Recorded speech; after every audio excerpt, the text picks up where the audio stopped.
श्रीनाथ जी गुरु गोरखनाथ जी के चरणों में आदेश आदेश आदेश। महामाई महाकाली भैरव बाबा भगवान दत्तात्रेय जी नवनाथ 84 सिद्धों के चरणों में आदेश आदेश आदेश। अलाख निरंजन हर हर महादेव। आज बात करेंगे 7 अक्टूबर की। शनिवार का दिन है। शनिदेव के चरणों में नमन करते हुए आज के दिन की शुरुआत करेंगे। आश्विन कृष्ण पक्ष की आज अष्टमी तिथि रहेगी। भैरव बाबा का अभिषेक आज होगा। काल भैरव बाबा का शराब से अभिषेक होता है मुजफ्फरनगर में प्रत्येक कृष्ण पक्ष की अष्टमी को। तो आप सभी लोग इस पुण्य कार्यक्रम में आमंत्रित हैं। यदि आप नहीं आ सकते तो जो स्क्रीन पर नंबर है उस पर अपना मैसेज और दक्षिणा भेजकर आप इस कार्यक्रम में अपनी हाजिरी लगा सकते हैं, भैरव बाबा के चरणों में हाजिरी लगा सकते हैं। आज सूर्योदय का जो समय है वो 6:16 पर है, जबकि सूर्यास्त शाम को 6 बजे होगा। विक्रमी संवत 2080 में अभिजीत मुहूर्त का समय 11:45 से 12:32 तक रहेगा। राहु काल 9:12 से 10:40 तक रहेगा। दिशा शूल पूर्व दिशा की रहेगी। यह राशिफल आपकी चंद्र राशि अर्थात जन्म राशि के आधार पर है। यदि आप अपनी चंद्र राशि नहीं जानते तो नाम राशि के आधार पर इस राशिफल को देख सकते हैं।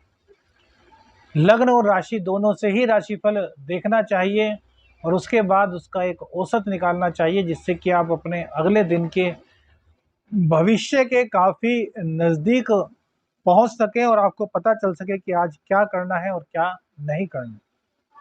आदेश आदेश। कन्या राशि। भैया कन्या राशि में सूर्य और बुध आपके लग्न में विराजमान रहेंगे। मंगल केतु आपके द्वितीय स्थान में, शनिदेव आपके छठे स्थान में विराजमान रहेंगे, जबकि राहु और बृहस्पति अष्टम स्थान में रहेंगे। शुक्रदेव आपके 12वें स्थान में विराजमान रहेंगे। जो चंद्रदेव हैं वो आज मिथुन राशि में अर्थात 10वें घर में विराजमान रहेंगे और बृहस्पति के नक्षत्र से चंद्रदेव का गोचर होगा। बृहस्पति देव सप्तम के और आपके चतुर्थ के मालिक हैं, जो कि इस वक्त अष्टम में हैं। तो इनके नक्षत्र से चंद्र का गोचर किस प्रकार से आपके जीवन पर शुभ प्रभाव डालेगा, आइए इसी पर नजर डालते हैं। कैसे? देखिए, सूर्य और बुध लग्न में बैठे हुए हैं तो ये आपके विलक्षण प्रतिभा का धनी बना रहे हैं। आपका ज्ञान बढ़ रहा है, आपका मान सम्मान बढ़ रहा है, आपकी ख्याति बढ़ रही है। हर तरीके से यहाँ पर बुधदेव अपनी कृपा बरसा रहे हैं। बुधदेव हालांकि अभी अस्त हैं तो थोड़ी दिक्कत यहाँ पर है, लेकिन जैसे जैसे बुधदेव की डिग्री बढ़ रही है तो आपका काफी लाभ हो रहा है और इसी तरीके से आपकी दिन दूनी रात चौगुनी तरक्की हो रही है, क्योंकि मंगल देव का गोचर हो, चाहे शुक्र देव का, चाहे बुध देव का गोचर, सभी आपके लिए बहुत ही अच्छा, आपके लिए बहुत ही प्रेरणादायक और बहुत ही लाभकारी है। अब चंद्र देव एकादश के मालिक 10वें स्थान में बैठेंगे तो हर तरफ से आपकी लाभ बढ़ाएंगे, आपके कार्य क्षेत्र में विस्तार कराएंगे, आपकी इनकम को बढ़ाएंगे, हर तरीके से आपके लिए यह मजबूती प्रदान करेंगे और इस मजबूती के चलते आप आर्थिक रूप से बहुत स्ट्रोंग होंगे। बृहस्पति देव के नक्षत्र से चंद्र देव का गोचर आपको आकस्मिकता से जहां जोड़ेगा, वहीं जितनी भी गुप्त चीजें हैं उनसे आपका पर्दा हटाएगा, गुप्त ज्ञान आपको दिलाएगा। कहीं ना कहीं आपके जीवन में कुछ ऐसी चीजें होंगी जैसे कि गुप्त धन का आना, सपने में कोई वस्तु का दिखना जिसकी कि आप लालायित हों, या फिर किसी भी प्रकार से जब चीजें पक्ष में आ जाती है तो यहाँ पर आपके लिए लाभप्रद स्थिति को पैदा करने वाले हैं। बृहस्पति देव की कृपा से आपको आकस्मिक धन लाभ आज हो सकता है, क्योंकि चंद्र देव का गोचर बृहस्पति के नक्षत्र से, कल हमने बताया था कि राहु के नक्षत्र से चंद्र देव का गोचर था, आज बृहस्पति के नक्षत्र से चंद्र देव का गोचर है। तो परिस्थिति दोनों ही तरीके से आपके पक्ष में थी और मंगल और राहु का आपस में जो संबंध है यह भी कहीं ना कहीं आकस्मिक धन लाभ की स्थिति को पैदा करता है। तो भैया यहाँ शेयर मार्केट में थोड़ा बहुत अपना भाग्य जरूर आजमाइए, लेकिन भैया हाथ जोड़कर कहते हैं लाभ होता है तो भी हमें दोषी मत कीजिए, और भैया हानि होती है तो भी हमें दोषी मत दीजिए, क्योंकि हम सिर्फ और सिर्फ गोचर की परिस्थिति को आपको बता रहे हैं कि क्या परिस्थिति है, और बाकी हमारा कोई भी मंतव्य किसी भी प्रकार से आपको नुकसान में डालना नहीं, सिर्फ और सिर्फ गोचर की प्रतिक्रिया आपको बता रहे हैं कि ऐसी हो सकती है। चंद्रदेव क्या है? चंचल ग्रह हैं, इनकी गति बहुत तेज है, और ये मिथुन राशि से निकल करके अपनी ही राशि में विराजमान होंगे। और बृहस्पति और राहु की दृष्टि शुक्र देव पर पड़ रही है, विदेश भाव पर। तो देखिए विदेश के सारे कार्य आपके बनेंगे। ये बात बीच में इसलिए बता रहे हैं क्योंकि सारे चंद्र से जुड़ा हुआ है, सारे कार्य आपके बनेंगे, लेकिन थोड़ा सचेत आपको वहां पर रहना होगा। राहु चूंकि आकस्मिकता का प्रतीक है, और राहु की दृष्टि सिंह राशि पर पड़ेगी जहां पर कि शुक्र देव विराजमान है। राहु की और सूर्य की आपस में 36 का आंकड़ा है। तो बस थोड़ा सा विदेश में कोई कार्य करते हैं, विदेश में जाते हैं, विदेश की यात्रा करते हैं, तो उसमें आपको थोड़ा सा सावधान रहना चाहिए। अब हमने कहा कि चंद्रदेव बहुत तेजी के साथ अपने घर की ओर बढ़ रहे हैं, तो अपने घर की ओर बढ़ करके ये अपनी पावर को और ज़्यादा बढ़ा रहे हैं। ये क्या करते हैं कि पहले से ही अगली चीज का फल देना शुरू कर देते हैं, क्योंकि इनकी पावर, इनकी स्पीड बहुत तेज है।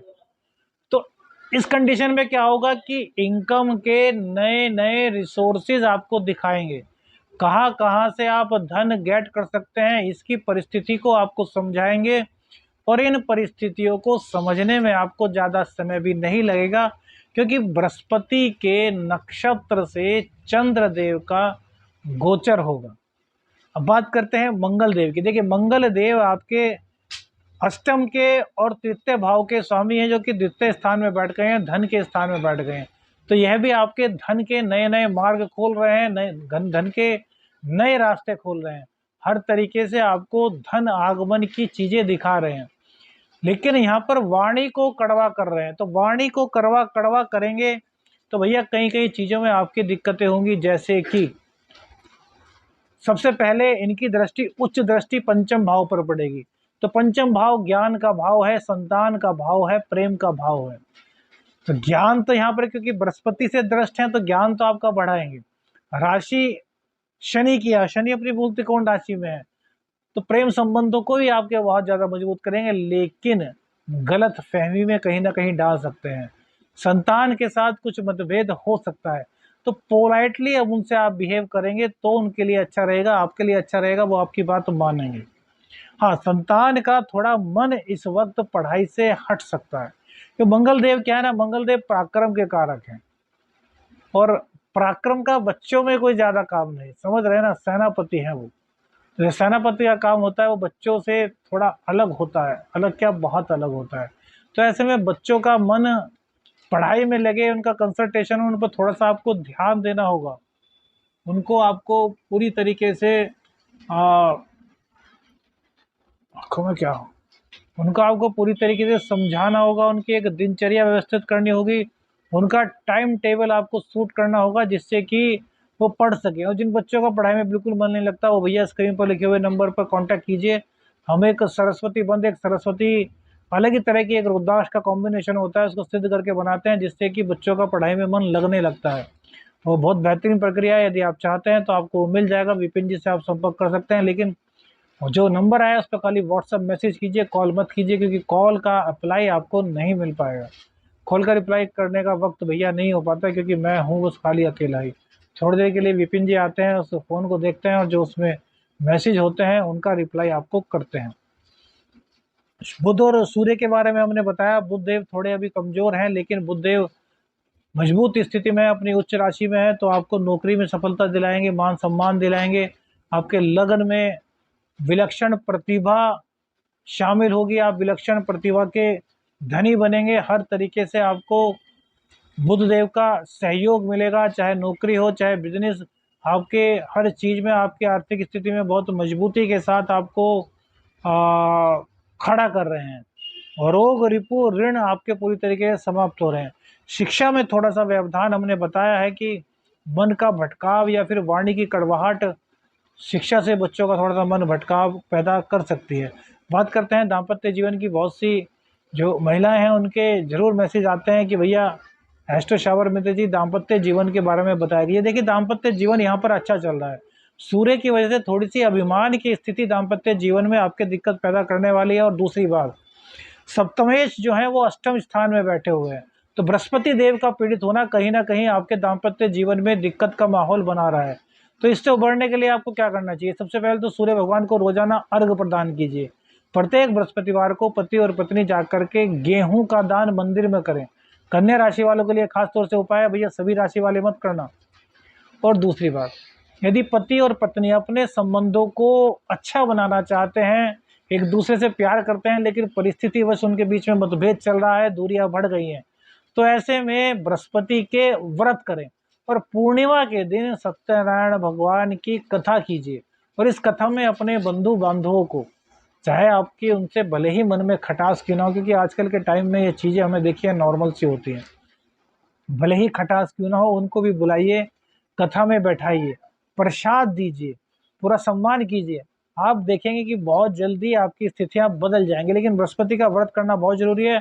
और पति और पत्नी दोनों जाकर के मंदिर में यदि साफ सफाई का कार्य करते हैं तो भी आपके दाम्पत्य जीवन में खुशहाली आएगी। इसमें किसी भी तरह की कोई भी दुविधा वाली बात नहीं दिखाई देती। राहु अब 30 अक्टूबर को सप्तम स्थान में आएंगे, जो कि दाम्पत्य को और बिगाड़ने का कार्य करेंगे। हमारी बात नोट कीजिएगा भैया। राहु पर जब गोचर पर बात करेंगे सबके सब 12 राशियों को, तब आपको बताएंगे। लेकिन और चीज़ों में आपके लिए फायदा करेंगे राहु, लेकिन दाम्पत्य में भैया दिक्कत करेंगे। तो अभी से ये उपाय आप करने शुरू कर देते हैं, क्योंकि श्राद्ध पक्ष चल रहे हैं, अभी कोई व्रत शुरू नहीं होगा, कोई उपाय नहीं होगा। श्राद्ध पक्ष के बाद आप इन उपायों को कीजिए तो आपके उपाय बहुत अच्छा काम करेंगे। और अभी के लिए तुरंत फुर्त पे क्या काम कर सकते हैं, तो पति और पत्नी दोनों ही 3 चुटकी हल्दी अपने स्नान की बाल्टी में डालिए और उससे स्नान करना शुरू कर दीजिए रोजाना। इससे आपको लाभ बहुत जल्दी दिखाई देगा। आदेश आदेश शलख निरंजन, हर हर महादेव।